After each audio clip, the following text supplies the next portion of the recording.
É hora de dar vida para a sua opinião. A Univale FM apresenta Viva a Voz, suas ideias em alto e bom som. A apresentação, Carlos Prachedes. Olá, meus amigos, muito boa tarde. Já está no ar o Viva a Voz aqui pela rádio e pela TV Univale, né? Seja muito bem-vindo mais uma vez aqui ao nosso programa. Esse programa é produzido pelos acadêmicos do curso de jornalismo da Univale. É um programa de rádio, mas que também vai ao ar pela televisão, que também é televisionado, né? Bom, a gente vai falar hoje sobre alguns excessos, alguns exageros, alguns crimes cometidos aí via redes sociais. O caso de uma página criada no Facebook para negociar a venda de crianças ganhou destaque aqui no nosso país. Na página, um bebê pode ser adquirido por preços entre 6 mil e 10 mil reais. O contato inicial com o vendedor era feito na fanpage Quero Doar, Adotar Seu Bebê Recife, Pernambuco, criada em 3 de julho desse ano.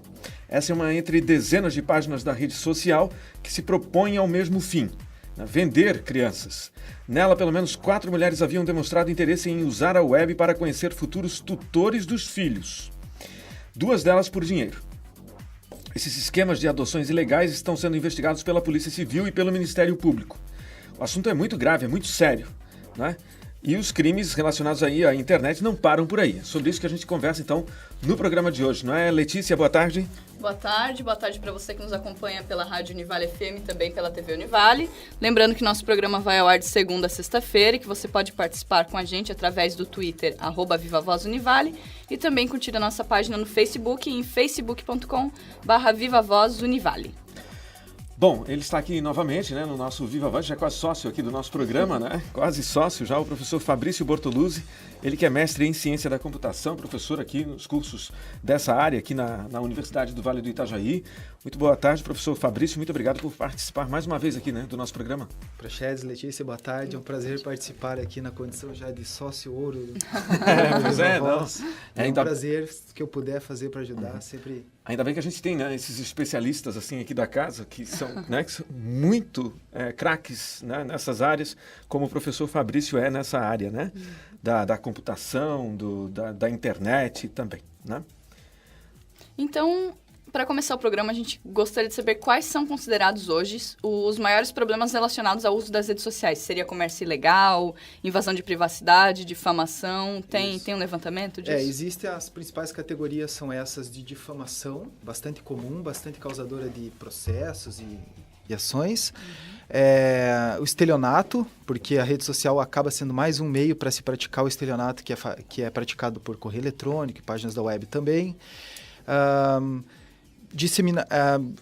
incitação a crimes, incitação a ideologias que podem ser um problema, né? Por exemplo, essa que a gente vai tratar hoje, configuram aí as principais ameaças em rede social no dia a dia. Ô, professor, e é possível fiscalizar esse tipo de ato? É fiscalizado pós-incidente, ou seja, é necessário que a princípio todo mundo está livre para criar qualquer conteúdo e aí os usuários vão acessando, vão percebendo que aquele é um conteúdo de repúdio social e começam a fazer denúncias. Quanto mais pessoas denunciam, mais chama a atenção de algum técnico que trabalha na rede social e que faz daí aquela verificação humana para ver se aquilo deve parar ou não. Então quer dizer, esse tipo de fiscalização só acontece mesmo quando existe a denúncia por parte de outros usuários. Essas palavras são mesmo do representante do Facebook no Brasil, diretor da empresa no país, aqui na América Latina, que conta que é assim: quanto mais pessoas denunciam uma ação, mais ela ganha prioridade dentro da empresa, dessa rede social, por exemplo, para receber tratamento, seja exclusão. E o professor tem informação se esse tipo de situação tem sido comum? Ela é diária, corriqueira em todas as áreas, ou seja, da discriminação social, do racismo, de todas as vertentes sociais. Agora, algumas chamam mais atenção que outras, como, por exemplo, o comércio de crianças. Esse é mais recente, esse saltou aos olhos agora, né? E tem como identificar os responsáveis pela criação dessas páginas? Isso, do ponto de vista técnico, a maioria desses acessos, para não dizer todos, até pela ingenuidade da pessoa de fazer anúncio do comércio de crianças, assim, sem ter noção de que isso configura diversos crimes, né? Dá a entender que ela não se protegeu com relação a rastreamento. E na internet, raras são as pessoas que sabem, então, ficar anônimas e rastreáveis totalmente inalcançáveis. Essas certamente caem naquela configuração de que dá certo, sim, investigar, que a soma de polícias, né, civil e federal principalmente, conseguem, sim, revelar a origem, aonde estava essa pessoa, em que computador, quando fez a criação desse... Dá para chegar na casa da pessoa? Se a pessoa fez em casa ou numa empresa, enfim, dá para chegar mesmo que ela tenha feito computador. numa lan house, por exemplo, vai se chegar naquele computador da lan house. Aí pode ser que exista uma dificuldade em rastrear quem é a pessoa que usava o computador número 3 daquela lan house naquela hora. Mas, em geral, a rastreabilidade é bem alta e se chega, sim, nos autores de crime. A não ser que seja engenharia de terrorismo de primeira categoria, onde a pessoa se esquiva, mas é muito rara. Se isso for cometido... bom, o Barack Obama deve saber, né? Sim, hoje em dia está na moda ele saber de tudo que acontece. Saber, né? Qualquer coisa, perguntamos para ele. Perguntamos para ele. Bom, professor, se esse tipo de ato foi cometido numa lan house, né, e houver dificuldade em rastrear esse usuário, aquele comércio ali que é a lan house, ele pode ser responsabilizado? Pode, eu já acompanhei casos em nível de técnico ajudando justiça, em que o fato da lan house não conseguir provar a identidade do usuário naquela hora trouxe a responsabilidade para ela. Então, isso pode acontecer, sim. Já vi. Em qualquer outra empresa também isso poderia acontecer? Pode. Aqui na casa, por exemplo, existem todos os controles possíveis que evitam que a universidade venha se responsabilizar por um acesso feito por um funcionário. Então, por isso que a gente tem sempre os logins, senhas todos necessários para poder se usar um computador. Na maioria das empresas organizadas, grandes organizações, a identidade do funcionário ela é sempre necessária antes de qualquer acesso. Então, a maioria das grandes empresas se protege muito bem. As empresas pequenas nem tanto. E os usuários domésticos, pela natureza de receber um link em casa, eles também são bastante rastreáveis nesse aspecto. Se chega muito bem ao criminoso nesses cenários. E há punição prevista em lei para quem cometa alguma dessas ilegalidades na web? Ela vai por analogia com a lei que já existe para esse crime quando acontece fora da internet. Então, crimes relacionados a crianças, aí, comércio de crianças, vai por analogia. Crime que vende drogas por internet leva analogia por tráfigo de drogas. Então, segue os padrões normais. Assim, a internet é só mais um meio nesse caso. Professor, é diferente daquilo que a gente já falou aqui. Inclusive, o professor participou conosco daquele programa sobre a lei Carolina Dickmann, né? Exato. É diferente. Naquele caso é diferente porque, naquele caso, os vazamentos de informação privada das pessoas, como aconteceu no caso dela, ganhou tipificação penal em lei específica. Esse é um caso diferente mesmo e específico para roubo de informação particular. Então, nesse caso, há uma previsão penal que vem além daquelas que já existiam, por exemplo, por analogia à correspondência, violação de correspondência, que era uma analogia usada antes dessa lei.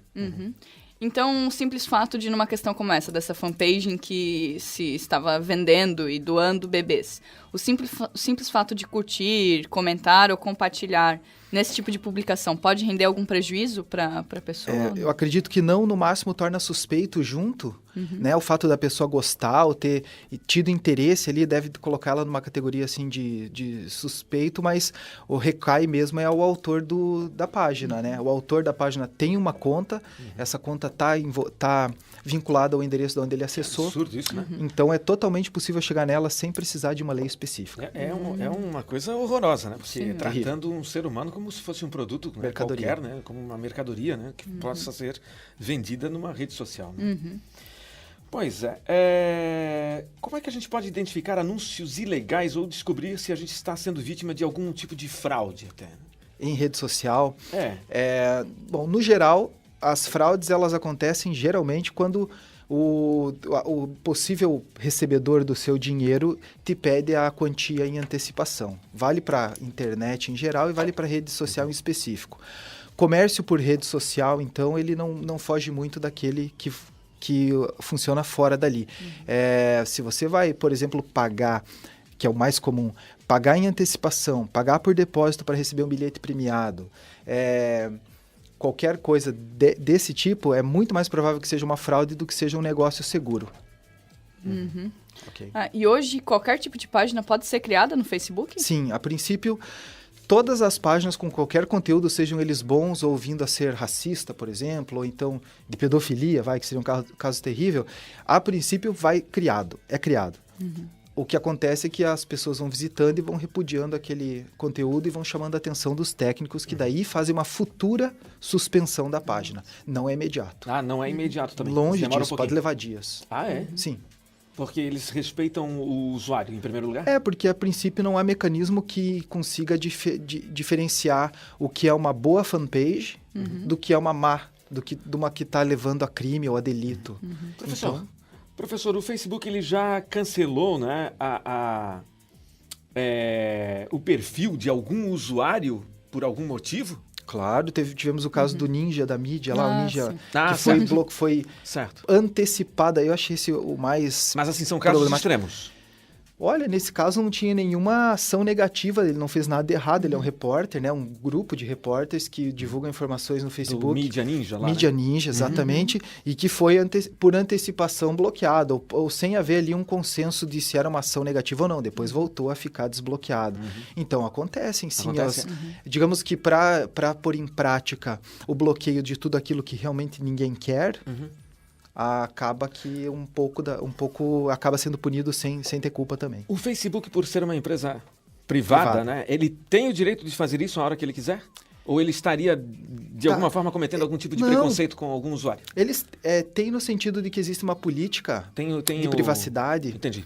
Que estipula bem claro, assim, apesar de ser pouco lida pelos usuários... Ninguém lê, né? Todo mundo aceita, mas ninguém lê, né? Exato. Ela é bem clara sobre o que o Facebook pode fazer com os dados. Tanto isso, vir a bloquear por acreditar que aquilo não se encaixa na política do site, não precisa nem ser da sociedade, do site, ou então ainda que vai usar os dados do usuário para outras finalidades que não aquelas que usualmente são, por exemplo, para modelagem de marketing e propaganda.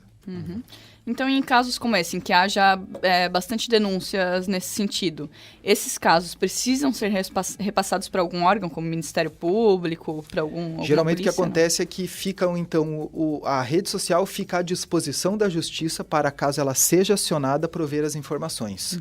Então, é comum, existem departamentos nas redes sociais que lidam exclusivamente, exatamente, com o fornecimento de dados para a justiça e para a polícia mediante... termo, né, mediante o pedido legal para que essas informações sejam abertas. Bom, outro caso que ganhou aí destaque, né, nesse último mês foi o de uma adolescente que chegou até a tentar suicídio depois que uma foto dela, né, alcoolizada, foi postada no Facebook e rendeu inúmeros comentários maldosos. Em um caso como esse, como é que a família deve agir? É possível também encontrar um culpado por difamação na rede social? Em termos práticos, assim, sem entrar, indo diretamente à parte técnica, alguém é autor dessa difamação ou dessa isso é muito comum, constrangimento. Né? Até por aqui isso é comum, isso já aconteceu. De fato. Acontece no cenário político, acontece bastante também. É verdade. Então, o primeiro caso é abrir a queixa na rede social para que seja investigado ou para que aquelas informações sejam, caso não se saiba o autor, revelar o autor. Ministério Público vale queixa, vale boletim de ocorrência na Polícia Civil. E, claro, pro pai e pra mãe, assim, guardar cópia da tela, porque quando isso aí sair do ar, a prova, teoricamente, se perde, né? Ou a evidência. Então, fazer cópia disso aí através de captura de telas. E hoje no Facebook é muito comum encontrar diversas páginas destinadas ao comércio, seja de produtos novos ou usados, né? De lojas e também de vendedor particular, né? Tem muito isso. E esse comércio na rede social, ele é permitido e é seguro de alguma forma? O comércio de rede social realmente, eu também tenho essa impressão de que é bastante comum, né? De classificados. E nesse aspecto eu digo que limita o jornal. Ou seja, do mesmo modo que o jornal é confiável em termos, em partes, sobre os anúncios que são veiculados no jornal, né? Vendo um carro, vendo uma moto. Na rede social acaba sendo assim também. Então, é confiável desde que o comprador verifique a compra antes, tente encontrar pessoalmente o vendedor. Nesse tipo de comparação, dá para dizer que ele é idêntico ao jornal impresso. Então, classificados por rede social, tem essa mesma característica. A gente vai fazer um breve intervalo agora. Estamos conversando com o professor Fabrício Bortoluzzi, ele que é mestre em ciência da computação, né? Especialista nesse campo aí também, né? Da internet, das redes sociais. Sempre vem aqui ao nosso Viva Voz e fala com muita propriedade sempre sobre esses assuntos. A gente está conversando com ele hoje sobre as redes sociais, sobre a exposição nas redes sociais, sobre venda nas redes sociais e sobre esses fatos estapafúrdios aí que aconteceram nos últimos tempos, nos últimos dias, principalmente, né, esse que nos chamou muito a atenção, que foi a questão do oferecimento, né, para venda de crianças, né, de bebês, via rede social. É sobre isso que a gente está, então, conversando no programa de hoje. O nosso programa volta já já. Até já. Viva a Voz, suas ideias em alto e bom som.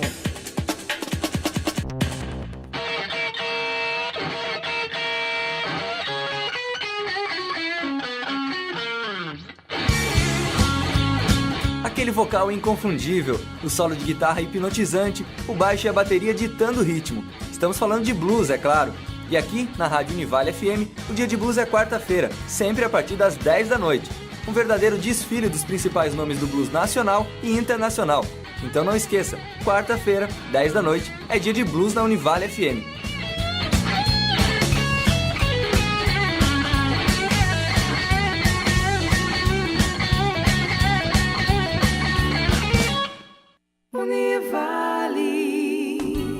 De que vale a vida sem tantas fronteiras, pra gente conquistar o mundo a cada dia? De que vale o céu sem todas as estrelas, imenso universo sem sabedoria?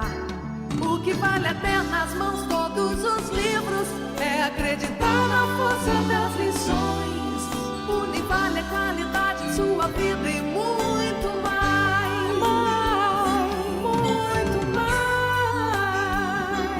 Univale, preparando você para o mundo. Univale. Viva a Voz, suas ideias em alto e bom som. E nós já estamos de volta aqui com o nosso Viva a Voz pela rádio e pela TV Univale, hoje falando sobre redes sociais, sobre os crimes cometidos nas redes sociais. O nosso convidado hoje é o professor Fabrício Bortoluzzi, ele que é mestre em ciência da computação e leciona aqui na nossa universidade. Então, antes a gente falava um pouquinho sobre esse comércio nas redes sociais, né? Essa criação de páginas para venda, para troca. E aí entra numa questão muito importante. Até que ponto vai a liberdade das pessoas na internet? Todo mundo pode postar o que desejar, criar o que bem entender? Isso tem essa liberdade mesmo para qualquer um? Tem, não é feito nenhum controle, nenhuma pré-filtragem, nenhuma verificação técnica ou humana sobre o conteúdo que é publicado. E também essa é uma das fontes da agilidade que se tem numa rede social, porque nenhum conteúdo é digamos, bloqueado a priori. O que cai, o que acontece é que conforme as publicações vão ganhando notoriedade negativa, todas elas têm o botão de denúncia. Então, pelo mecanismo de denúncia mesmo que se faz chamar a atenção de algum técnico da rede social que vai, então, bloquear esse conteúdo. Isso é diferente, por exemplo, do blog, isso é diferente dos sites normais, porque no site normal, a princípio, é difícil de bloquear. A difamação pode estar postada, ninguém tem lá, assim, não existe um botão, eu quero discordar dessa publicação e tirar ela do ar. Ela tem mais um comparativo jornalístico, assim, só sai depois que o Ministério Público acionar e que o dono daquele blog for notificado e vier tirar a informação do ar. Então é bem mais difícil. E se o conteúdo estiver hospedado fora do país, é capaz de não tirar. Só que uma outra coisa que é importante levar em consideração é que as redes sociais também trazem grandes vantagens, né? Por exemplo, essas ferramentas possibilitam um contrato entre as pessoas e servem, inclusive, como uma forma para criar organizações. E aí a gente tem um exemplo recente, que são o caso das manifestações, dos protestos que ocorreram agora por todo o Brasil, e que boa parte da organização foi feita mediante redes sociais, né? Então, a gente poderia falar um pouquinho de quais são, então, essas vantagens. Então, claro. né? Não existem só desvantagens no uso das redes sociais, né? Apesar de essa semana a gente estar vivendo aquele conflito sério acontecendo no Egito, toda aquela revolução de 2 anos atrás, onde o ditador de 35 anos no poder lá foi deposto, só aconteceu por causa de capacidade do público de se comunicar ponto a ponto, né, distribuidamente pelo país todo lá, e daí então aparecer na rua unidos e não despreparados para enfrentar, né, a oposição que receberiam. No Brasil aconteceu uma coisa muito parecida aqui no mês de junho, né, julho, onde houve os protestos que também só são viabilizados porque existe como preparar a massa da população para fazer aquele protesto com data e hora marcada. Então essas assim são vantagens democráticas, vantagens que um jornal, uma revista, um outro meio de comunicação não teria. Seria institucionalizado demais para servir para uma comunicação distribuída como essa. Então, são os bônus, talvez, aí de se ter rede social para para o bem democrático. O interessante dessas redes sociais hoje em dia é que também a tecnologia, como ela avançou muito, né, professor? Hoje em dia a gente tem como acessar todo esse aparato aí, inclusive no celular, né? Agora são os smartphones, eles dominam, né? São vendidos aí, agora até os preços caíram bastante, né?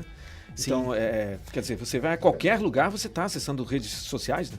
Os smartphones e tablets, eles configuram, então, esse novo jeito de fazer a mesma coisa, novo jeito de acessar a internet, onde os produtos para eles são específicos.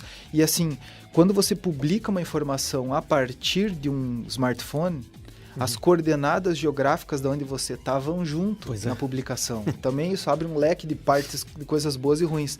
Inclusive de saber e localizar pessoas que estão por perto de você, que fisicamente estão prontas, então, para fazer a mesma coisa que você está fazendo. Agora, professor, uma outra coisa que me chama a atenção. Alguns países, eles limitam ou até mesmo não existe, né? Um Facebook, não existe o acesso, né, a um Facebook, né? Por exemplo, se eu não me engano, na Coreia do Norte, né?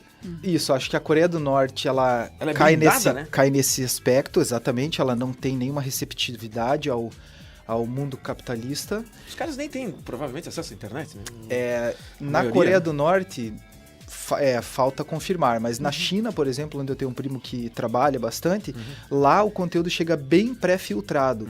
E o cidadão chinês, na média com quem ele conversa, reporta que aquilo é compreendido como sendo um bem para a população.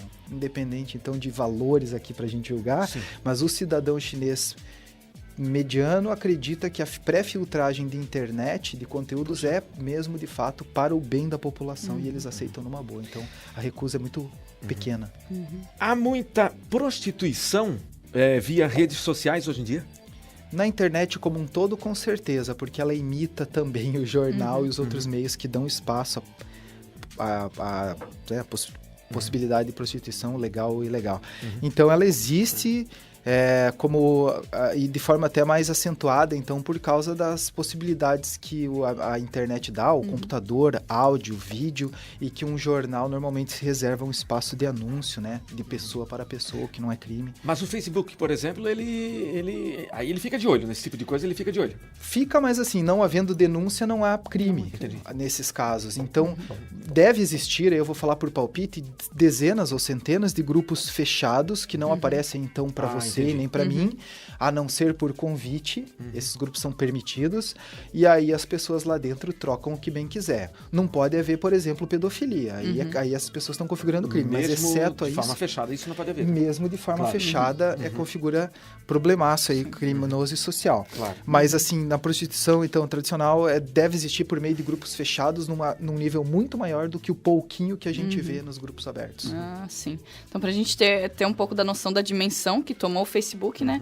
Hoje se contabiliza que ele tenha mais de 1 bilhão de usuários, né, cadastrado, e que 655 milhões visitam a página da rede diariamente, assim. E muitos deles provavelmente o tempo inteiro. O tempo inteiro, durante todo o dia, né? Ficam conectados o tempo inteiro.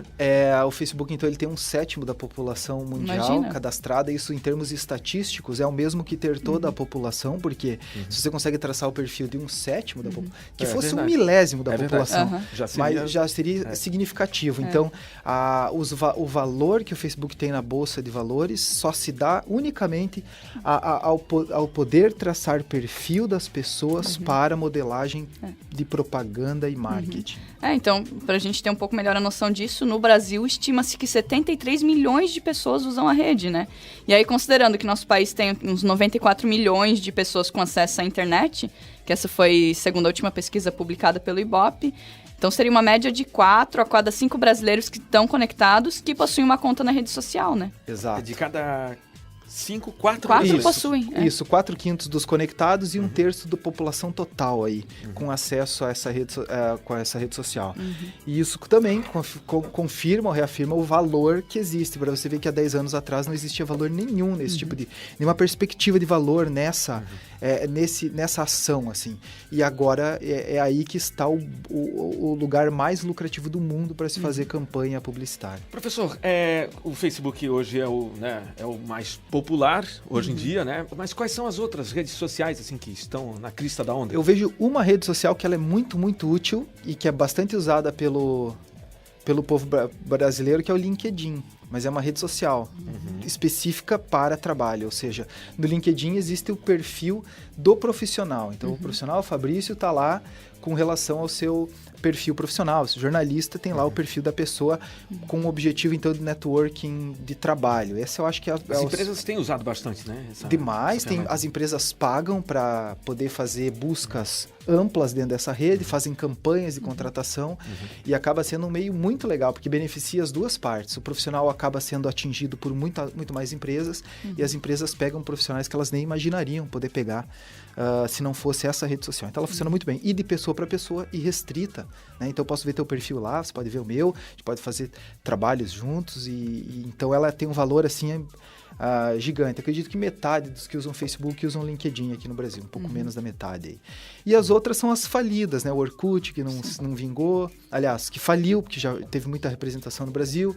O Google Plus, que é da mesma empresa, que é insignificante hoje, né? Não tem, por mais que ele tenha uma base de usuários grande... Não pegou, né? Porque todo mundo que tem conta no Gmail acaba tendo essa rede social, mas não usam. A pessoa não visita nem uma vez por dia, nem uma vez por semana, e aí acaba sendo...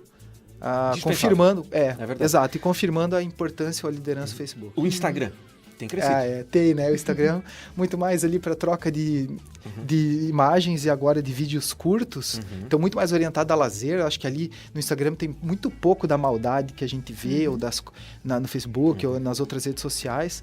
E sim, despontam. Estão aparecendo Twitter também, né? Microblogs. Acaba sendo muito interessante para cobrir assim aquilo que está acontecendo agora em algum lugar do país, cobertura jornalística não de qualidade, mas de pequena quantidade, assim, e que acaba chamando a atenção. Mas é uma notícia que geralmente é tão rápida que ela não chega nem a ser significante para ir para o jornal, para a televisão, é muito, muito dispersa. O professor acredita que com o tempo as pessoas possam enjoar do Facebook? Facebook difícil fazer previsão nessa área, mas... O Facebook pode ter o mesmo fim aí que um Orkut?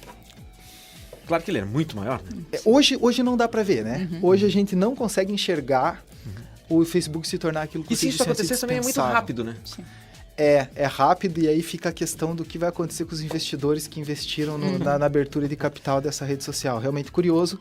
Acredito que é difícil de enxergar hoje, acredito que é possível no futuro, mas assim, ninguém vai mudar de hábito tão rapidamente hoje aqui. Até porque não tem nenhuma outra rede que possa competir hoje com o Facebook de igual para igual, assim, né? Se houvesse uma revolução, assim, uma coisa que eu prezo muito e que eu defendo bastante aqui também no Viva Voz é o dia que o usuário se der conta de que a privacidade dele vale mais do que o acesso à rede social, aí ele pode ficar preocupado. Então, por esse aspecto, sim. Mas você vê, mesmo agora com o governo americano confessando a invasão na vida privada, as pessoas não abrem mão das redes sociais, mesmo agora no auge da certeza ou da prova, que isso era sempre muito suspeito no passado. Será que o governo americano de fato interfere na vida do cidadão americano e do cidadão do mundo?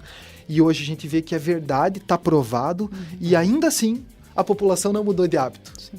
Não continua abrindo mão da privacidade em função de poder usar a rede social. E essa população, ela está cada vez mais desinibida nas redes sociais? Eu acho que ela está assim, por mais que esteja informada sobre os riscos, sobre os problemas e sobre as ameaças, ela não muda de opinião, ou digamos assim, não muda de comportamento. As coisas continuam acontecendo do jeito errado, ou seja, crimes, crianças anunciadas, pedofilia, estelionato, fraude, bullying, difamação, criança falando mal de criança, postando vídeo da namorada. Criança falando mal de professor? Com certeza, criança, já, com certeza. Isso é um negócio muito complicado, né? Não vejo a menor mudança acontecendo, nem mesmo depois do Edward Snowden fazer aquela confirmação de toda essa interceptação de informações. Deveria chocar o público. Tá certo, então. Agora o programa está chegando ao fim. Tem muita coisa ainda que poderia ser comentada, né, sobre esse assunto. Mas, por hoje, a gente fica por aqui. Agradecer ao professor Fabrício Bortoluzzi pela companhia de sempre no programa Viva Voz, né? E estender o convite, então, para uma próxima vez, para que a gente possa conversar um pouquinho mais sobre esse assunto, levar um tema um pouco mais adiante. Professor? Tá certo, é isso mesmo. Eu faço minhas, né, as palavras da Letícia, né? Nossa, agradeço demais a oportunidade. É sempre um prazer participar aqui do programa. E eu e o Laboratório de Redes ficamos à disposição para qualquer demanda nessa área da segurança da informação, das cybercrimes e afins. Tá certo, professor. Muito obrigado mais uma vez pela sua participação aqui no nosso programa.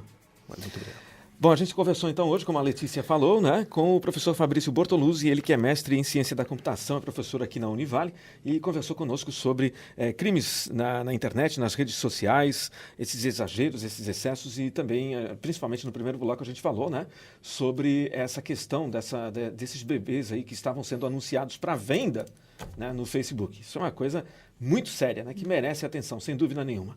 Mas é como o professor falou, né, a sociedade é que tem que denunciar esses casos e tem que pressionar o poder público na tomada de decisões, para que os culpados sejam responsabilizados. A gente vai ficando por aqui com o nosso programa de hoje. A gente volta amanhã aqui na rádio, na TV Univale. Uma ótima tarde para você. Viva Voz! Realização do curso de jornalismo do Centro de Ciências Sociais Aplicadas, Comunicação, Turismo e Lazer e Pró-Reitoria de Pesquisa, Pós-Graduação, Extensão e Cultura Propec da Univale. Produção e técnica: André Lindwein, Henrique Flores, Ismael Filho e Cidiane Sutil. Coordenação: Carlos Prachedes. Supervisão: Alberto Russi.